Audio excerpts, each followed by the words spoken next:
बारामतीमधील मेळाव्यामध्ये आदिती तटकरे भाऊक झाल्याचं पाहायला मिळालं। अजितदादांना मुख्यमंत्री म्हणून पाहायचं होतं।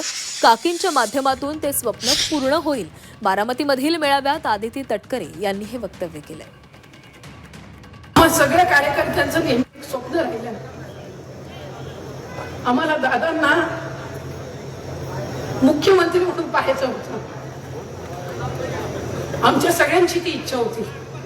जरी दादा 6 वेळेला उपमुख्यमंत्री झाले, ते पद मुख्यमंत्री म्हणून जरी मिळालं नसेल तरी आम्ही त्याच पदावर त्याच खुर्चीवर दादांना नेहमी पाहत आलो। कदाचित हे आमच्या सगळ्यांचं दुर्दैव असेल, कदाचित राज्य म्हणून सुद्धा दुर्दैवी असू शकतं की दादांसारखा मुख्यमंत्री हा कधी लागू शकला नाही।